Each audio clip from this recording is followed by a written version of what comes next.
Ayanokoji doesn't outthink people. He builds the situations they think they're reacting to. Light novel readers have known this for years, but even most of them haven't seen the full chain laid out in sequence, because the individual moves look like separate moments until you connect them, and once you do, the whole thing shifts into something genuinely unsettling. And there's one chain of moves he pulls across multiple arcs that, once you see it laid out start to finish, is genuinely one of the coldest things any fictional character has ever done. And there's one chain of moves he pulls across multiple arcs that, once you see it laid out start to finish, is genuinely one of the coldest things any fictional character has ever done. Not because it's violent or dramatic, because by the time his target realizes something went wrong, he's been in control for months. We're going to break down exactly how he does it, step by step in order, and the last piece of this chain is the part almost nobody talks about, because it reframes everything that came before it. Ayanokoji Kiyotaka is the protagonist of Classroom of the Elite, a light novel series by Shogo Kinugasa. He hides his skills, making every reveal feel earned, and the story drops breadcrumbs about his past. Whispers of the White Room, a brutal experiment that shaped him. Most videos on this character will tell you he's a genius who outthinks everyone. That's true, but it's the wrong frame. Knowing he's smart doesn't explain how he actually operates, so let's get into the mechanics. The move that sets the whole chain in motion is something most people completely miss when they watch the anime. Ayanokoji doesn't just respond to crises. He manipulated Sakayanagi into targeting Ichinose with rumors, then rescued Ichinose from that very situation to gain her trust, allowing him to control her as a pawn without her even realizing it. Think about what that actually means. He manufactured the fire, then he showed up with the water, and Ichinose, who is one of the most genuinely good-hearted characters in the whole series, had no reason to suspect the person helping her was the same person who lit the match. The anime version of this softens things into a nice guy moment, with Class B at a loss and Ichinose herself uncharacteristically reluctant to fight back. Ayanokoji steps in to save her reputation. That's the surface reading. The light novel shows you the actual mechanics underneath. He frames himself as her savior, while systematically positioning himself as someone she owes. That's not kindness.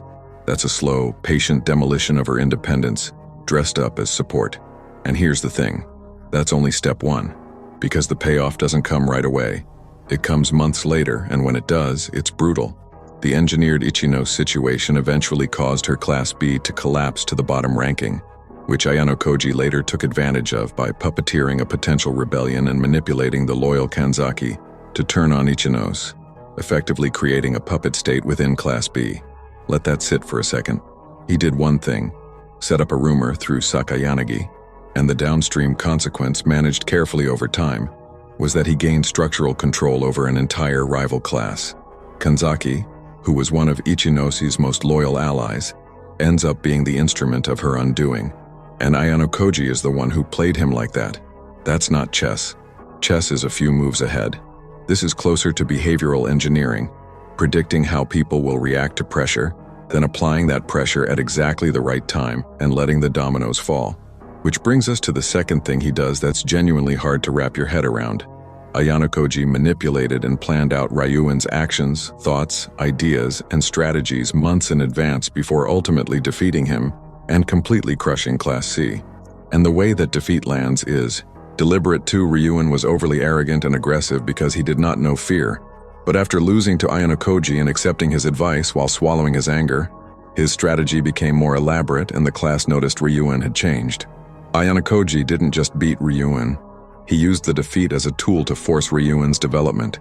He made him feel real fear for the first time, and then watched what grew out of it. There's a moment during one of their confrontations that captures how far ahead he actually operates. He read Ryuuen so precisely that he had his hand positioned in defense seconds before Ryuuen even attacked. Ryuuen launched his best surprise attack, but Ayanokoji easily read it and blocked. That's not reaction speed. That's predictive modeling. He had already run through every decision Ryuuen was likely to make and positioned himself accordingly. Most people can think a few steps ahead in an argument or a game. Ayanokoji is simulating the entire decision tree of another human being in real time. Now here's what I said I'd come back to. The piece of this that almost nobody talks about. After Ryuen's defeat, Ayanokoji is capable of manipulating the emotions of others through fabricated affection, false attention, and calculated emotional support in order to maintain influence and control over them. And the question the light novel never fully answers is whether any of it is real. Is he a product of his upbringing, or is there a person beneath all that control? That ambiguity keeps fans debating, because look at what he does with Ichinose after her collapse. He finds a rain-soaked Hanami waiting outside, invites her in to dry off, and gets her to promise she'll spend the next year giving it her all, and she now trusts him implicitly. That reads like genuine care. But the same guy engineered the situation that broke her down in the first place. Although Ayanokoji can be cruel and only concerned with his affairs, using people as he wishes, and remaining unaffected by their feelings and opinions, at some points in the story he shows genuine care for some friends and refuses to manipulate them for his own gain. So which is it? The light novel doesn't give you a clean answer, and that's actually the most unsettling part of the whole thing. Even after reading everything, you can't be certain whether his relationships with people like Kei, Horikita, and Ichinose are real connections, or just the final layer of a very long con. And even the people smart enough to look for the answer can't find it. After Ryuen's defeat, Sakayanagi, who is herself a genius, personally tried to confirm whether Ayanokoji was behind it all. She came away with nothing usable. He manipulates entire social hierarchies like chess pieces without anyone realizing he's the one pulling the strings. Even a rival genius directly investigating him hits a wall. So here's what the full picture actually looks like. He starts by engineering a crisis, plants a rumor through Sakayanagi, lets it damage Ichinose, then shows up as the solution.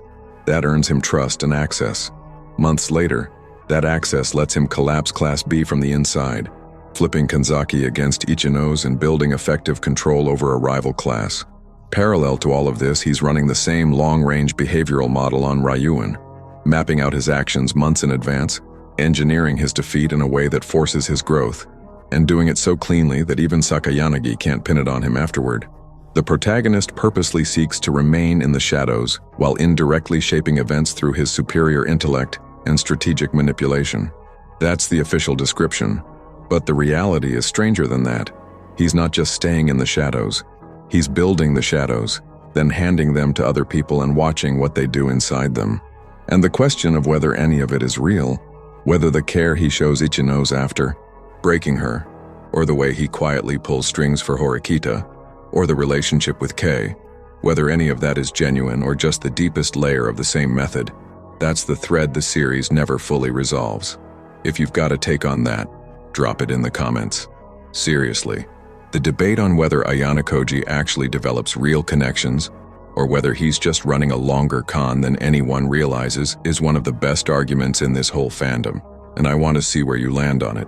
And if you want to go deeper on the White Room, what actually made him like this, and why he ended up at that school in the first place, that video is right here. It connects directly to everything we just broke down.